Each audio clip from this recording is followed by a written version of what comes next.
Généralement, on n'a pas beaucoup d'argent. Généralement, on ne se rémunère pas. Mais en tout cas, on a envie de changer les choses dans un domaine qui compte pour nous. Et c'est le moment où j'ai pris conscience que ça y est, on était devenus accros.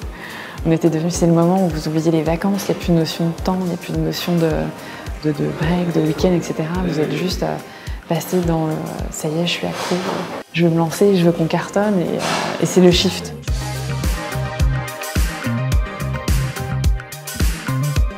On se connaît depuis toujours. On a fait des colonies de vacances, on a fait des soirées, etc. Et à un moment donné, en fait, on a eu envie, à l'âge de 30 ans, de créer quelque chose ensemble. Je crois que Élise, Béa et moi, on est vraiment imprégnés de l'économie collaborative. Moi, j'ai mon appartement sur Airbnb, on voyage en Blablacar, Drivey, enfin, on aime ces nouveaux usages en fait, de consommation. On s'est dit qu'on pouvait partager une voiture et un appartement, mais qu'on ne pouvait pas partager ce qu'il y a finalement de plus universel, à savoir le savoir. On a été en fait très influencés par des entrepreneurs comme Xavier Niel qui ont lancé l'école 42 avec ce parti pris très disruptif qui était de dire quel que soit ton diplôme, tu auras ta place et tu pourras apprendre.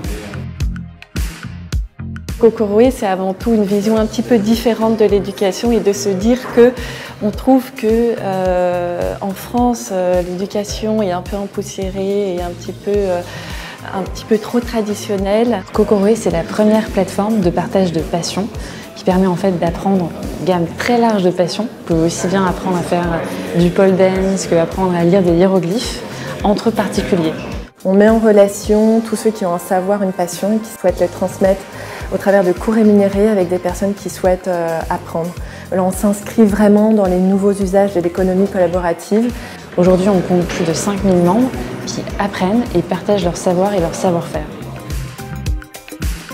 On est arrivé vraiment dans le monde du digital, sans contact, sans réseau, chacune avec un passif dans des milieux qui étaient plutôt un peu plus old school. Kokoroé, ça a commencé il y a 1 an et demi.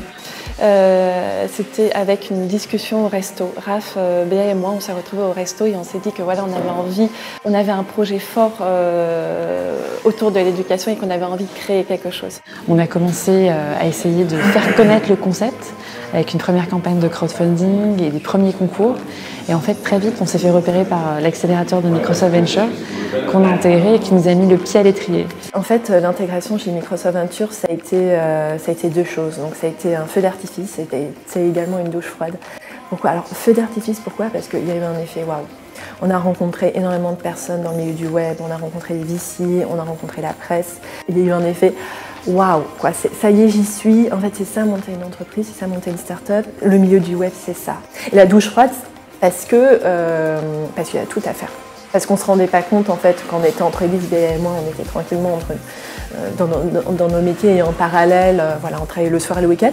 Et quand on a intégré Microsoft Venture, on s'est rendu compte qu'il y avait un monde à construire, qu'il y avait beaucoup de personnes qui échouaient, que ça allait être beaucoup d'heures de journée de travail, beaucoup d'investissements et pour peu d'élus. Donc en effet, la douche froide a été la confrontation avec la réalité, quoi. On a une chance incroyable, c'est que on a été contacté par Capital et ce qui nous a permis là de nous donner une visibilité énorme et surtout à ce moment-là en fait on cherchait des fonds.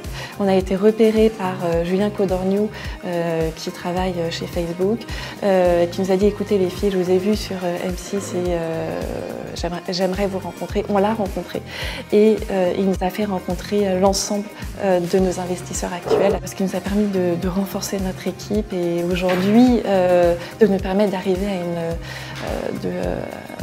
à constituer une équipe de 10 personnes. Là, la start-up m'a vraiment montré qui j'étais, je me suis découverte humainement et professionnellement. Ce qui change aujourd'hui, c'est différent, c'est que je me réveille le matin pour une boîte que j'ai créée. Et je me retrouve avec une équipe qu'on a constituée, aujourd'hui on est plus d'une dizaine, qui nous regarde en attendant des décisions, une vision, et voilà, ça crée quand même un sentiment de responsabilité qui est très fort.